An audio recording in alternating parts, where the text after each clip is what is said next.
नमस्कार बंधुरा केमन आছেন ওয়াসিনী বাঙালির চ্যানেলে নতুন একটা ব্লগে সকলকে স্বাগতম। আমাদের তো আজও টিকিটটা হয়নি আর বাপিদের বাড়ি থেকে শ্বশুর বাড়ি তো 15 মিনিটের ডিস্টেন্স গাড়িতে, তাই এখানে থাকলে মনে হয় আরেকবার দেখা করে আসি। কাল টিকিট হলে পরশু যাব, তাই আজ আবার বেরিয়ে পড়েছি বাপিদের বাড়ি যাওয়ার জন্য। আর এমনিতেই আমার মিস্টারকে বলাই আছে মুম্বাই থেকে যখন গ্রামে আসবো তোমার বাড়িতে 15 দিন থাকবো, আমার বাড়িতে 15 দিন থাকবো, কারণ আমার বাবা মাও চায় তাদের কাছে তাদের মেয়ে এসে জামাই এসে কিছুদিন থাকুক। তাই শ্বশুর বাড়িতে 15 দিন থাকি, 1 মাস এলে বাপের বাড়িতে 15 দিন থাকি।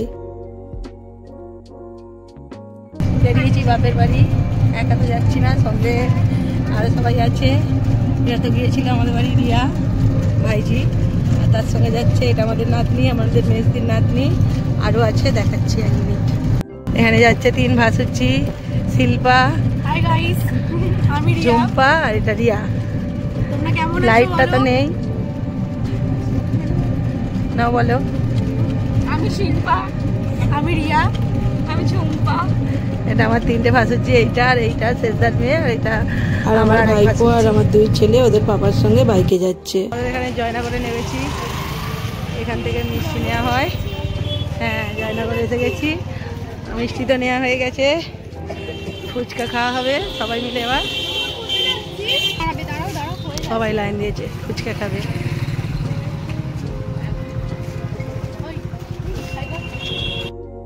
চলে এসেছি।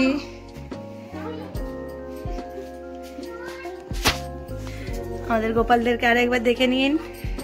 জয় গোপাল, জয় গোপাল। রিয়া তো আমাদের সঙ্গে গিয়েছিল, মা তো নাস্তা বানিয়ে রেখেছিল, তরকারি চপ নিয়ে আসা ছিল, সবাই মিলে নাস্তা খেয়ে এখন রিয়া এখানে ময়দা মাখতে বসেছে। আর এখানে আমাদের মিঠু কি করছে সেটা আপনাদেরকে দেখাবো। মিঠু না আটা মাখা খেতে ভালোবাসে, যখনই ওরা আটা মাখতে বসে এরকম ভাবে আওয়াজ দেয় আটা খাবে বলে। দেখুন ও কি করছে।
ময়দাটা মাখা হয়ে গেছে, দুজনে মিলে ময়দাটা লুচিটা করে ফেলবো। আমি তো লিচিটা কেটে দিচ্ছি, ও আর একটু ময়দাটা মাখছে, আর মা ওখানে সবজিটা করে নিচ্ছে। মাকে বলেছি তুমি ঘুগনিটা করে নাও, আর আমরা লুচিটা দুজনে মিলে করে নেবো, কারণ মায়ের রাত্রিবেলা অনেক কাজ থাকে। গরু আছে, গরুর খড়টা আমার মায়েরা রাত্রে কাটে, তার উপর চাষেরও অনেক কাজ আছে, সেসব কাজগুলো মা রাত্রিতেই করে। আর এখানে আমরা ময়দাটা মাখছিলাম, ভাসুজিরা এসে বসে গেছে, সবাই মিলে বসে বসে একটু গল্প করলাম। ওরা এসে লুচিগুলো একটু পাকিয়ে দিল, এবার লুচিগুলো ভেজে নেওয়ার পালা। এখানে লুচি ভাজা হয়ে গেছে, লুচির সঙ্গে বেগুন ভাজা, মা ঘুগনি করেছে, সুজি করেছে, সবকিছু হয়ে গেছে। আর বাপি একটু মিষ্টি নিয়ে এসছে, খাবারগুলো রেডি করে নেওয়া হবে। খাবারগুলো হয়ে গেছে, রিয়াকে বললাম তুই রেডি করে নে, আর বাচ্চাগুলোকে আমি খেতে দিয়ে দিচ্ছিলাম। আজ তো দিদি নেই, দিদি থাকলে ওই দায়িত্বটা ও নেয়। আমি আর দিদি মিলেই বাচ্চাগুলোকে খেতে দিই, নাহলে আমার ভাইপো ভাইজিটা না একদম খেতে চায় না, আমরা দুজনে বললে খেয়ে নেয়। আর এখানে রিয়া খাবারগুলো সব রেডি করে নিয়েছে। আজ তো পরের দিন সকালবেলা আমি রিয়া দুজনে মিলে বসে গেছি নাস্তা খেয়ে আদা রসুন ছাড়াতে। এখানে আমি সবজিগুলো কেটে নিয়েছি, বেগুন কেটে নিয়েছি, পটল কেটে নিয়েছি, শাকটা কেটে মাকে দিয়ে দিয়েছি, মা শাকটা বসিয়ে দিয়েছে। আমাদের বাড়িতে তো বলেইছি শাকের সবজিটা হলে আমার মাই করে, বাকি রান্নাবান্না আমরা 3 বোনে মিলে করি, দিদি, আমি, রিয়া। আর একজন জোগাড় দেয়, একজন রান্নায় বসে যায়, এরকম করেই আমরা রান্না বান্না করি। কিন্তু দিদির মেয়ের পরীক্ষা আছে আজ, তাই দিদি আসেনি। কিন্তু দিদিকে বলেছি দুপুরবেলা একবার চলে আসবি, কারণ যদি আমাদের টিকিটটা হয়ে যায় আমি তো আর আসবো না, তাই দিদিকে একবার দুপুরে আসতে বলেছি। মা তো ভিতরেও রান্নাঘরে সবজিটা বানাচ্ছে, আর এখানে বাইরেও রান্নাটা বসিয়ে দিয়েছি, কারণ লেট হয়ে যাবে রান্না করতে করতে নইলে। আর এখানে আমার মিস্টার রান্না করছে। আজ তো দিদি জামাইবাবু কেউ নেই, মাংসটা বেশি যখন হয় ওরা তিনজনেই করে। আমি তো এমনিতেও মাংস করি না আমার বাড়িতেও, আর রিয়াও বলে অনেকটা মাংস হলে তোমরা কেউ করো। আর এখানে ভাসুরজিরা বসে গেছে, দিদা সবজি করেছে, বলেছে একটু টেস্ট করে দেখো নুন টুন ঠিক আছে কিনা। রান্নাবান্না সব কিছু হয়ে গেছে, বেগুন ভাজা, পটল ভাজা, শুশনি শাক দিয়ে নোটে শাক ভাজা, শাকের সবজি, লাউ শাকের মাংস, আর কাঁচা তেঁতুলের চাটনি, আর তার সঙ্গে হয়েছে পায়েস। আর এখানে রিয়া রান্না টান্না সেরে স্নান সেরে গোপালদের এখানে স্নান করাচ্ছে। তারপর এখানে রিয়া খাবারগুলো রেডি করে নিয়েছে, আর আমি ততক্ষণকে আমার দুই ছেলে ভাইপো ভাইজি বাপিকে খেতে দিলাম। আজ তো বোনপোও নেই, বোনজিও নেই, বোনজির তো পরীক্ষা আর বোনপো কাজে চলে গেছে। এখানে রিয়ার খাবারগুলো রেডি হয়ে গেছে। আর আজ আমাদের পায়েস হয়েছে। মামার বাড়ি যখনই আসি আমার মা আমার ছেলেদেরকে পায়েস করে দেয়, এটা তো আমাদের নিয়ম আছে। আর আরও একটা স্পেশাল কারণ আছে, এই যে ফটো তুলছে এটা আমাদের শেষদার মেয়ে, ওর ডিসেম্বরের 10 তারিখে বিয়ে আছে। আর এর তারপরেরটা ওটা আমার খুড়তো বড় ভাসুরের মেয়ে, ওরও বিয়ে আছে ফাল্গুন মাসে। আজ ওদের আইবুড়ো ভাত খাওয়াচ্ছে। ওরা তো কলেজ পাস করে বসে আছে, এবার ওদের সামনেই বিয়ে। আমি তো বলছিলাম না দুটো বিয়ে বাড়ি আছে, বঞ্জির বিয়ে আর ওর বিয়ে একই দিনে দুটো বিয়ে বাড়ি। আজ তো পরের দিন, কাল তো বৈকালে বাড়ি চলে যাওয়ার কথা ছিল, কিন্তু কালও টিকিটটা হয়েছিল না, তাই আমাদেরকে যেতে দিয়েছিল না। আর আজ পরের দিন সকাল থেকেই দেখুন বৃষ্টি চালু হয়ে গেছে, অদিনে অসৃষ্টি। আজকে 30 তারিখ শনিবার, আমাদের তো টিকিট হচ্ছে না আজকাল তৎকাল টিকিট কাটতে দিচ্ছে। আর কালকে টিকিট হলো না বলে রয়ে গেছি, আজ সকালে বাড়ি যাওয়ার কথা, কিন্তু রাত্রির থেকেই গুঁড়ি হচ্ছিল। আর ভোর থেকে তো জোরেই আসছে, এত জোর বৃষ্টি হচ্ছে। ছাদে বাপিদের ধান ছিল সব ভিজে গেছে, ধান গাদায় দেওয়া ছিল না সেই সবও ভিজে গেছে। আর ভালোই জোরে বৃষ্টি হচ্ছে, বাড়ি যাবো কী করে জানি না। আর আজ যদি টিকিট কাটা হয়ে যায়, কাল তো মুম্বাই বেরোতে হবে, বাড়িতে যেতেই হবে, কিন্তু নিম্নচাপের বৃষ্টি এরকমভাবে হচ্ছে, মানে বাড়ি যাওয়া যাবে না সেরকম বৃষ্টি হচ্ছে। আর ঠান্ডার আবহাওয়া। এখানে এই যে ভাইপো পড়তে বসেছে, বাপি ভোর থেকে ভিজে গেছে ধানের গাদা দিতে গিয়ে। আর আমাদের টেরিটাকেও ঠান্ডা লেগেছে, আনুরানি চাদর গায়ে দিয়েছে টেরির। আর এখানে এই যে রিয়া আলুর তরকারি বসিয়েছে। আর এদিক দিয়ে দেখাই বৃষ্টি হচ্ছে, সব এখানে সব চারিদিক জোর হয়ে গেছে। এটা তো অদিনে অসৃষ্টি। আর বাপিদের এই ধানটাই বাকি ছিল, কাল তো বাপি এই ধানটা কাটলো। আর দুটো জমি বাকি আছে, তোলার ছিল, আজ সকালে তোলা হয়ে যেত, মানে বৈকালে তোলা হয়ে যেত। আর ধান কিছু বিক্রি, মানে যেগুলো ঝেড়ে ছিল বিক্রি করে দিত মান্ডিতে, সেগুলোও তুলেছিল। ছাদে কিছু ছিল সেগুলোও ভিজে গেল। আর ওখানে ওই যে রাখা আছে রোদে দিয়েছিল মাঠে, ওগুলোও সব ভিজে গেছে। বাপি এখন দেখে এলো নিচে দিয়ে জল যাচ্ছে, মানে ওপর দিয়ে চাপা আছে, জলটা মাঠে জমে গিয়ে নিচে দিয়ে জলটা যাচ্ছে।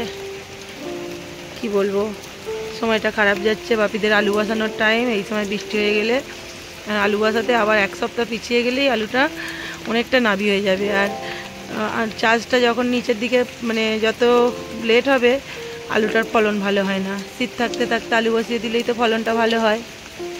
আর এমনিতেই আমার বাপিদেরকে লেটে আলু বসানো, আর তার উপরে এই যে বৃষ্টি হয়ে গেল, চাষিদের মাথায় হাত। এটাকে বলে অদিনে অসৃষ্টি। কাকা এখনই গিয়ে ধানের মাথাটা ঢাকা দিয়ে এলো, ধানের গাদার। বাপি ভোর থেকে উঠে গাদা দিচ্ছে, মা তুলে দিচ্ছিল, আমরা উঠে ছাদে ধান ছিল সবাই মিলে তুললাম। আর এখানে আলুর তরকারি হয়ে এসেছে। এরপর বৃষ্টি হচ্ছে মানেই তো, বাঙালিদের বৃষ্টি হচ্ছে মানেই তো খিচুড়ি। সকাল থেকেই বলছে থেকে তো গেলেই বৃষ্টি হচ্ছে, খিচুড়ি হবে। ডাল ভাঙতে বলছে, বাপিদের চাষের মুগ ডাল মুসুর ডাল সবই আছে, ডাল ভাঙতে বলছে। জিনিস আমি চুবু চুবু দেখাই আমার ভাইজি কেমন পড়ছে।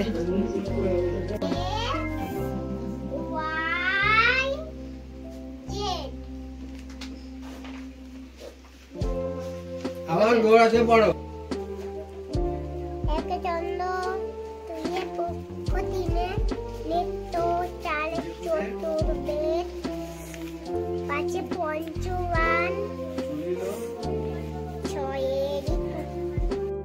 আমি লাইনটা কেটে দিই।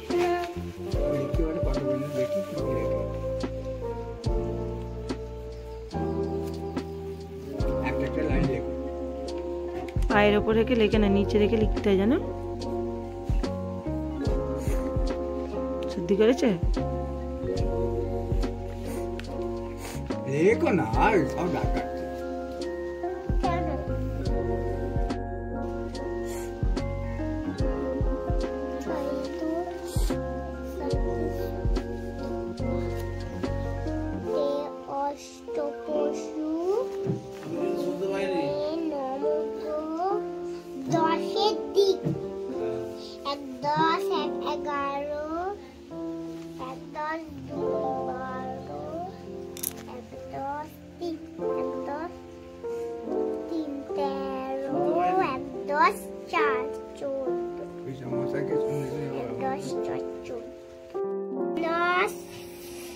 কি সুন্দর লিখে ফেললো।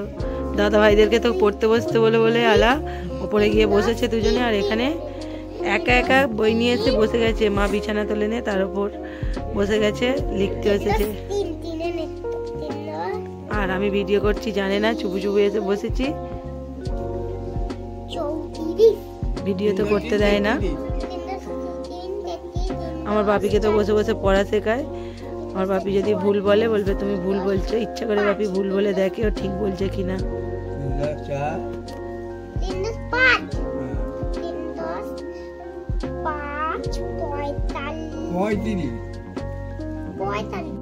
এখানে মা ডাল ভাঙতে বসেছে, কিন্তু আমরা বাড়ি বেরিয়ে যাবো, বৃষ্টি হচ্ছে, তাই জন্য খিচুড়ি হবে। আমাদের চাষে মুসুর ডাল।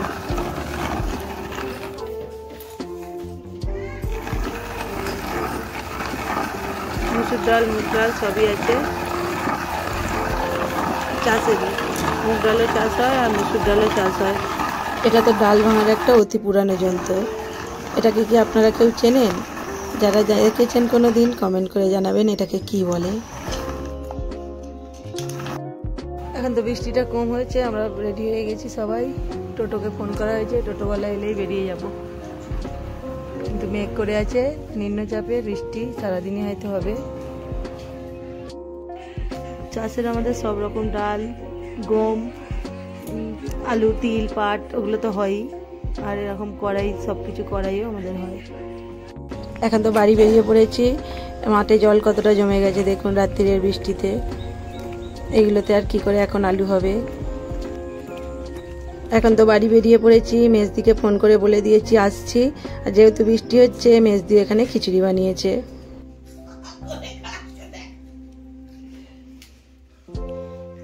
হ্যাঁ, অন্ধকারে বসেছে, বসে বেশি বেশি করে খাচ্ছে, দেখতে পাবো কি করে। এখানে ছেলেরা ওদের পাপা খেতে বসে গেছে, আর আমরাও সবাই বসে যাব। ভিতরে তো মেজদা আর নাতনি বসেছে, আর মেজদা তো গল্প করতে করতে আমাদেরকে পুরানো দিনের গল্প শোনাচ্ছে আর খাচ্ছে। আমরা সবাই হেসে আলা হয়ে যাচ্ছি।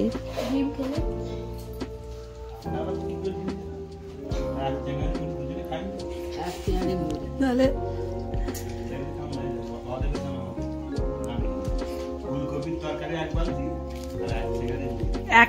কিসে মাগলেন?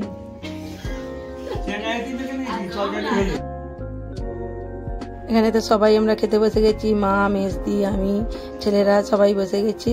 আর আজ তো মাছ দিয়ে খিচুড়ি হয়েছে, পাঁপড় ভাজা, বেগুন ভাজা, আলু ভাজা, আর কলা পাতায় খিচুড়ি খেতে তো আমাদের খুব পছন্দ। মেজদি গিয়ে আবার কলা পাতাও কেটে নিয়ে এলো। এখানে সবাই কলা পাতায় করে খিচুড়িটা খেতে বসে গেছি।